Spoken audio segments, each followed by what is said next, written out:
Whispers in the dark. It was well past midnight when Sarah finally decided to go to bed. She had spent the evening scrolling through her phone, trying to unwind after a long day, but now the exhaustion weighed heavy on her. The old house creaked and groaned as she made her way up the stairs, the wooden steps protesting under her feet. She had always found the noises comforting, a sign that the house was alive. But tonight, they felt different, almost sinister. Sarah brushed off the unease, telling herself it was just the lateness of the hour. She slipped into her bedroom and closed the door, turning the lock out of habit. The room was small but cozy, with a single window that overlooked the dark, empty street below. She pulled the curtains shut, plunging the room into darkness, and crawled into bed. Sleep didn't come easily. The house seemed unusually quiet, the familiar hum of appliances and distant city noises muted, as if the world outside had gone silent. Sarah tossed and turned, trying to find a comfortable position, but something gnawed at her, a sense that she wasn't alone.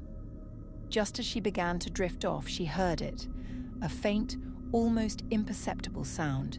It was like a whisper, too soft to make out the words, but unmistakably human. Sarah's eyes snapped open, her breath catching in her throat. She lay still, straining to hear it again, but the room was silent. "Just your imagination," she whispered to herself, though her voice sounded hollow and unconvincing.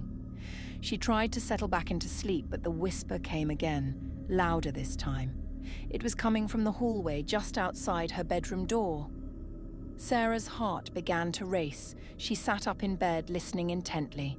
The whispering grew clearer, a low, rasping voice murmuring unintelligible words, the sound seeping through the door like a cold draft.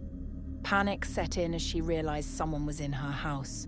She quickly reached for her phone on the nightstand, but her hand froze in midair as the whispering stopped. The sudden silence was more terrifying than the sound itself. She waited, her heart pounding in her ears, but there was nothing, just the heavy, oppressive quiet.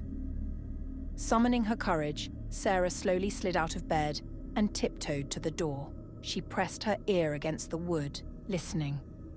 For a moment she heard nothing, and she almost convinced herself that it had been a bad dream. But then, there was a soft, deliberate scratch against the door, as if someone was dragging a fingernail along the wood. Sarah's blood ran cold. She backed away from the door, her mind racing.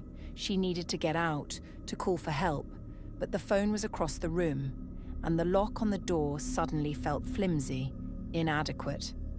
The scratching stopped, replaced by the slow, methodical turn of the doorknob. She watched in horror as the knob twisted, the lock rattling. Whoever was out there was trying to get in. Frozen in place, she stared at the knob with a piercing gaze as it rattled and turned. She backed further away, her eyes never leaving the door. The doorknob stopped turning, but the silence that followed was worse. She couldn't tell if the intruder was still there, waiting just on the other side.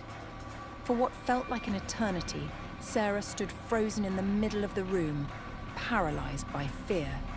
Then, without warning, the whispering started again, louder and more insistent.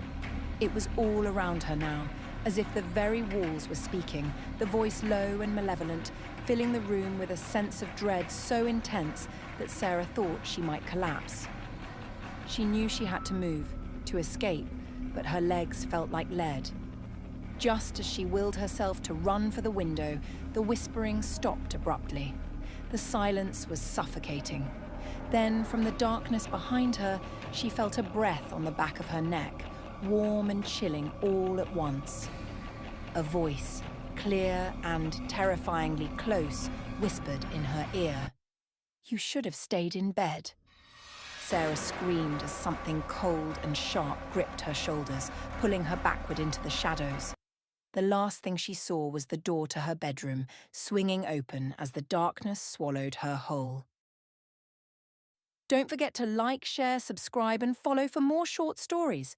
Thanks for watching.